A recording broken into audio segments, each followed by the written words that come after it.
Continuing with the mean value theorem, which we've got the careful statement up here, which we ended with last video. Let's look at an explicit example. This is kind of one of those book problem examples where it's more about getting used to the idea that the theorem should be true by looking at it in an explicit case, as opposed to really using the full power of it. So we're going to look at an explicit example where we know the function, it's got an explicit formula, and it's not even a very complicated formula. And what we're going to do is we're going to verify that the mean value theorem really does apply here.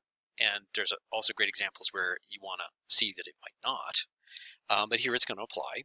And then we're going to do something a little artificial, which is we're going to actually find the magic value or values guaranteed by the mean value theorem where the tangent slope matches the secant slope. That's what you can't do in a lot of cases, and that's where the MVT is most powerful. But we're going to do it something where you can do it explicitly as well.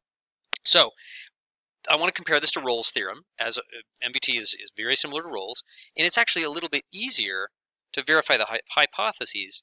In Rolle's theorem, it had to be continuous on the closed interval, differentiable on the open interval, and had to go from some value back to exactly that same value. MVT is more general. It doesn't require that last hypothesis. So we just say f is a polynomial. So here, that's all we need to say. That implies it's continuous and differentiable everywhere.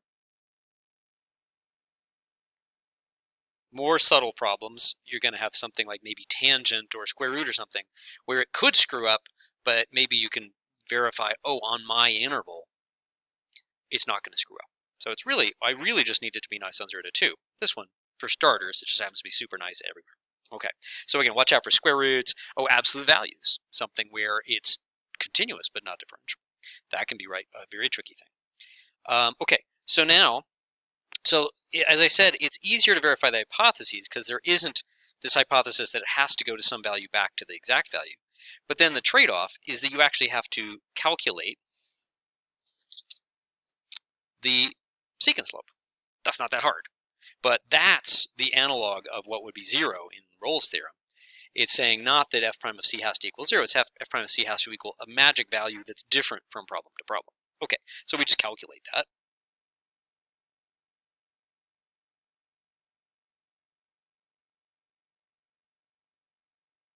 Okay, calculate the secant slope. Let's see if you can see that. Yeah, you can see that. Okay, and so that's going to be, at 2 is going to be 8 plus 2 minus 1 is 9. And then 0, 0, minus 1. So minus a minus 1, watch your minus signs. Over 2 minus 0, or 2. So that's 10 over 2 is 5. Yeah, you can see that. Okay, so for this particular problem, that's the magic number. We're claiming that this function has at least one point in this interval, and maybe others outside it, who cares? That's not the business of the mean value theorem. That such that the derivative of this tangent slope will equal exactly the number 5, which is the secant slope. So if somebody just came upon you in the middle of this and said, you're trying to show that the tangent slope is equal to 5, why the heck do you care about 5? You'd need to tell them, hey, this is special in this problem, because that's the secant slope. So, so what is f prime of x? Okay, so that's really the first part is like, that's the setup. That's what it says. Here's what MVT claims. And if we trust MVT, we can just be like, put our pens down and say, okay, there's going to be some point in 0 to 2 where f prime is equal to 5. But because this is such an easy function, we can actually say, okay, does this have a solution? Well, yeah, we can do that. But it's interesting because you want to say, okay, does it have a solution that's between 0 and 2? If we found only solutions that weren't between 0 and 2, something would have gone wrong because it's guaranteed to work out in between 0 and 2. Okay, so that's 4. X squared is 4/3. X equals, and here's an interesting thing, plus or minus 2 over root 3. So there's two solutions here. The algebra tells us there are two places where the tangent slope has value 5, where the derivative is 5. One of them is clearly negative. That's not the one we're interested in. It's an interesting side thing. But if that's the only thing somebody told us, that, oh yeah, I found one, minus 2 over root 3, we know there must be another one, because we know the MVT says that inside this interval, it must actually happen. And of course here, there is one. It's the more obvious of the two. Okay, that's greater than 0. And okay, is it really between 0 and 2? Yes, because if you take 2 and you divide by something bigger than 1, then yes, that is less than 2, and it's positive. Okay, so we verified that it really is in 0, 2. This shouldn't be a surprise if we trust math books and math theorems, and if we read the proof and we understand the proof, we should really be very, very, very convinced. But it's nice to see it happen in practice. And let me just go ahead and go to a nice graph. Let me go to Desmos. So here's a graph of this function between 0, a little bit before 0, a bit after 2, but 0 to 2 is our concern here. So I'm going to go ahead and activate the secant line. Okay, I just went ahead and calculated the formula for the secant line here, but that's not part of the usual process. It's just to get Desmos to graph it.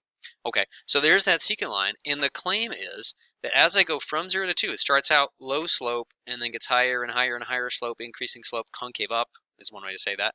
And then ends up something that's clearly steeper than the green line. Somewhere at a mystery point in the middle, then it's going to have that same slope, and I went ahead and calculated the exact formula for the tangent line. There it is. Okay, and notice that 2 over root 3. That's exactly the place that we found where you had to put in the magic value.